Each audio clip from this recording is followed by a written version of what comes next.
All right, I'm going to go ahead and start sharing my screen. I have some slides, but we are a small group here, so please feel free to jump in as you like with questions. We don't need to be super formal since there's only about a dozen of us here.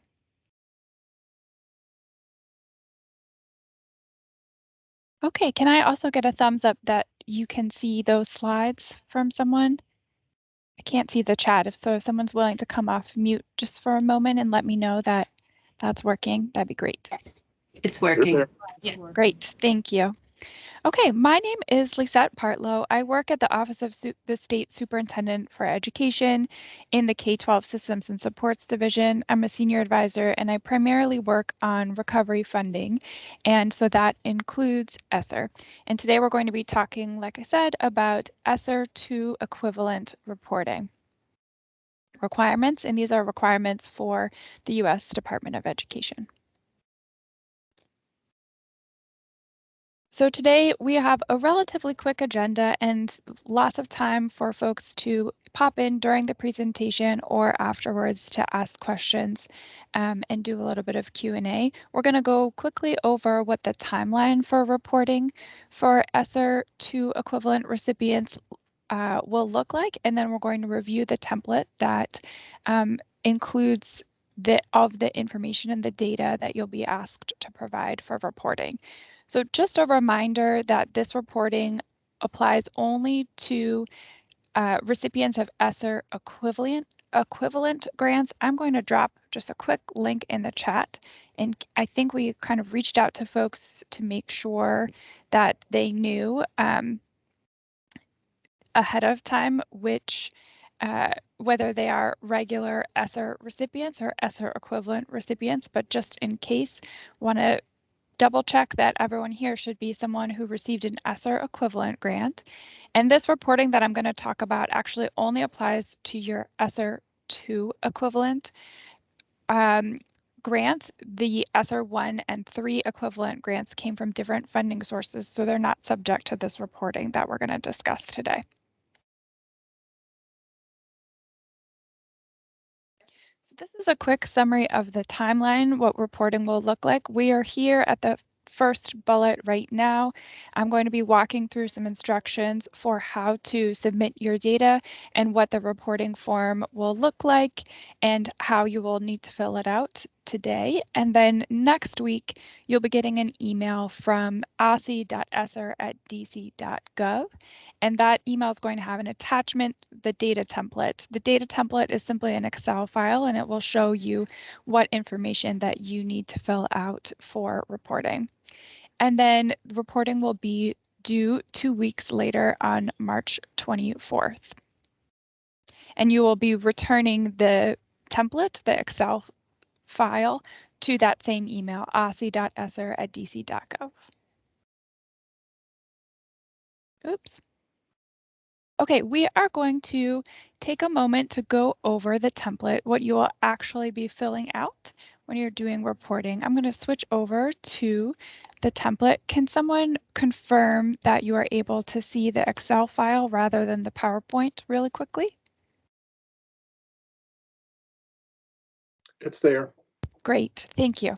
So one of the things that I wanted to make sure that we do, and this webinar is just sort of orient you to this form so that when you get the email next week and you open up this Excel spreadsheet, you're not like, what the heck am I looking at? What do I do with this? Close it out and procrastinate until the end. So a little bit of information about what you're looking at. Column A over here, this dark gray, is really just telling you what you see as you move to the right in the form. So category in question is really just telling you what they're asking you to fill out.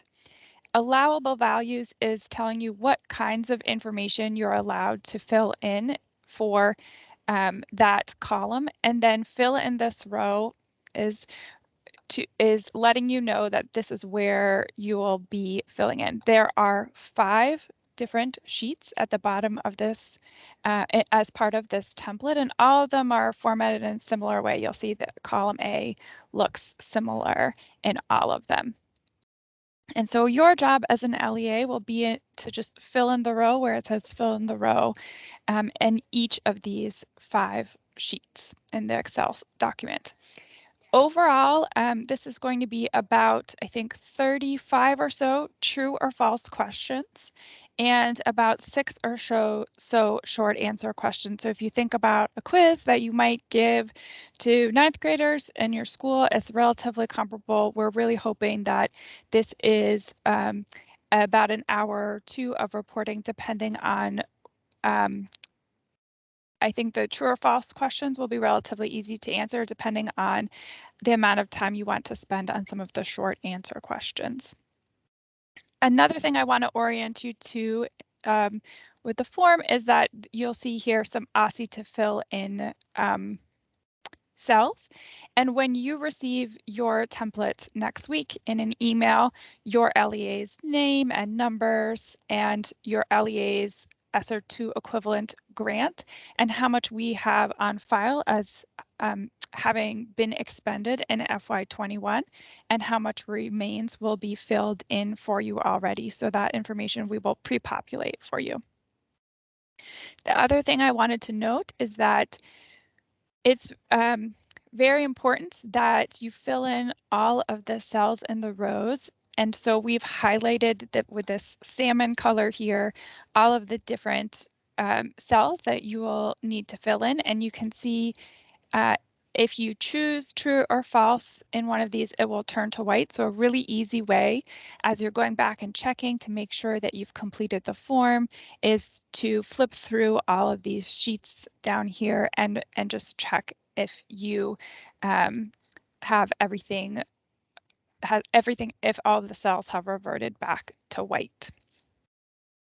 Any questions about just kind of the overall format of what you're looking at before I move on to some of the details of the questions?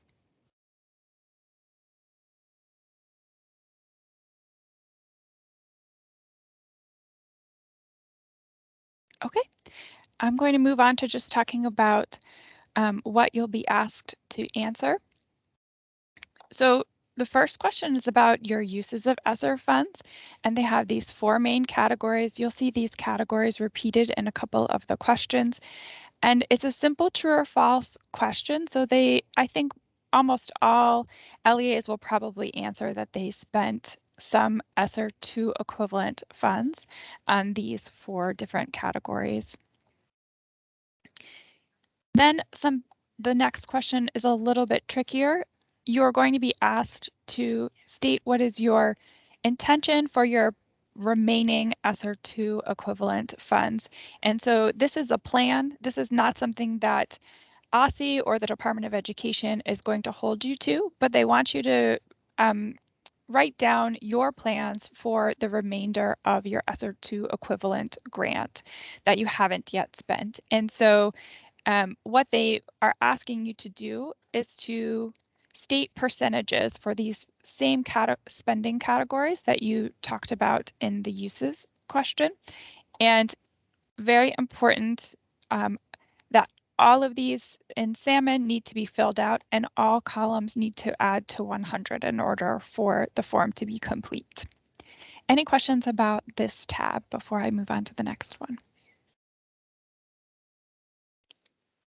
And I just want to emphasize again that this is a plan. It is something that we at OSSI and folks at the Department of Education, where this reporting will ultimately end up, know that it may change.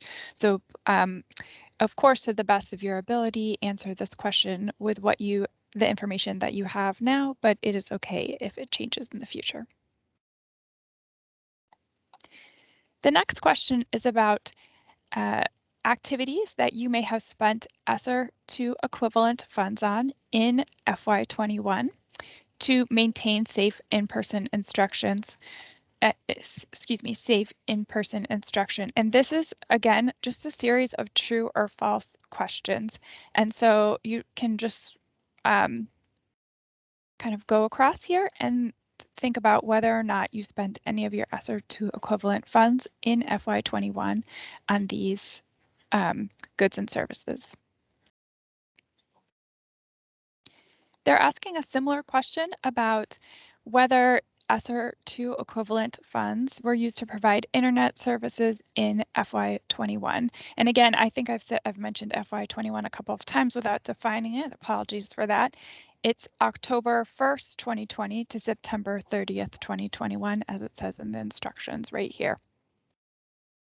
This is also a series of true or false questions that you're just going to answer whether or not you used these funds to provide internet access and there's some sub questions that go along with it related to things like mobile hotspots and internet devices, etc. Really important to note here, all of these are highlighted in salmon because in order for the form to be complete, each of them has to have an answer. So even if you say false, I did not spend any of my ESSER2 equivalent funds on internet access, you also have to click through these cells right here and choose false as well. And if you chose false for this other category, even if you don't have anything to write particularly in other internet services that you may have provided, just put an NA as the directions state right here so that there's something in this cell and your form is complete. And that is something that you'll see in the other two sheets as well. So the next question is about using funds to re-engage students. Same thing, you'll need to answer even if you put false right here, false all the way across. And even if you put false for other, you'll need to write NA in this description box in order for your form to be complete. One thing I want to note here that is special about this question, they're asking, did the LEA seek to re-engage students with poor attendance or participation? They want you to answer not with regard to your ESSER2 equivalent funds, but with any funds in FY21. Did you undergo any of these strategies that they're listing to re-engage students with poor attendance or participation? So just want to note here that you're going to answer this regardless of whether you used ESSER funds for this purpose. Any questions about that?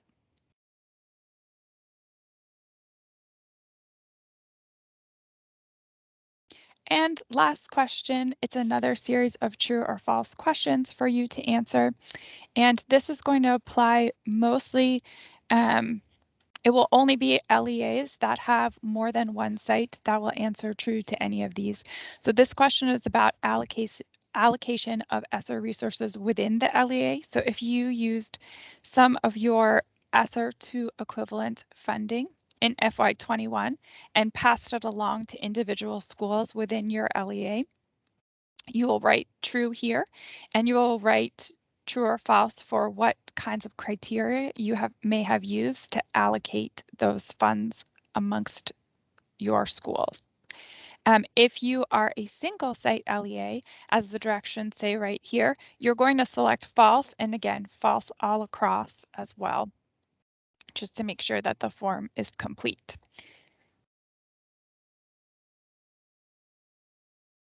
And with that, I'm going to stop sharing for a moment. That is the complete form. Like I said, it's about 35 true or false questions. It's mostly made up of true or false questions and a couple of spots where you'll have to provide short answer. So I'm going to do, if folks will indulge me a little bit, a quick check for understanding with a couple of true or false questions for you. First, if you did not provide internet services with your ESSER2 equivalent grant, can you write false in the form and then leave the rest of that sheet blank? Cynthia Davis says no, and S. Perkins says no. That's correct. You'll need to make sure that you fill out wherever you see salmon, make sure you fill out that cell so that you have a completed form when you send back to us. If you send us back an incomplete form, we'll have to kind of go back to you, resend it, and do the whole process a second time. So we want to avoid that if possible. Next question, true or false? If you did not spend Esser money on re-engaging students, you're going to say that false, you did not do any re-engaging students strategies to help them with their attendance and participation. I phrased that poorly, but I think S. Perkins and Cynthia Davis. Okay, just a reminder, the re-engaging students question, let me go back to it.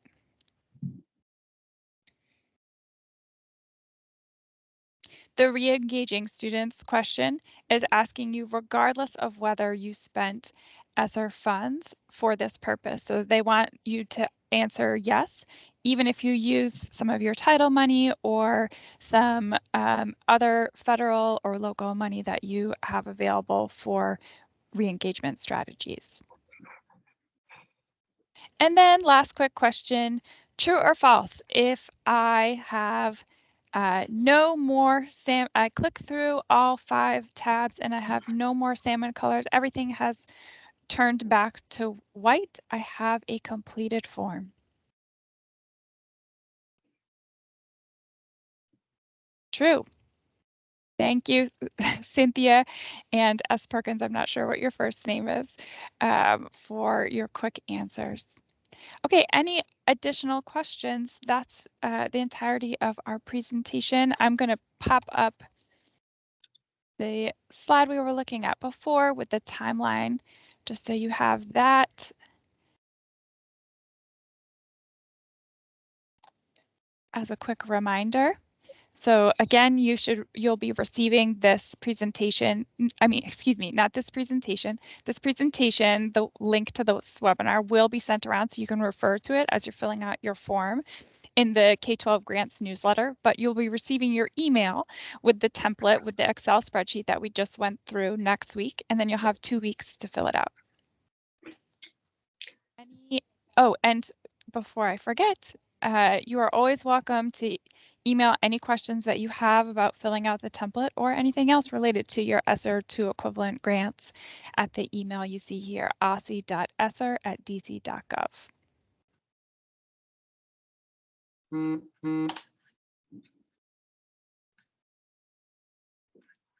Okay, last chance for questions.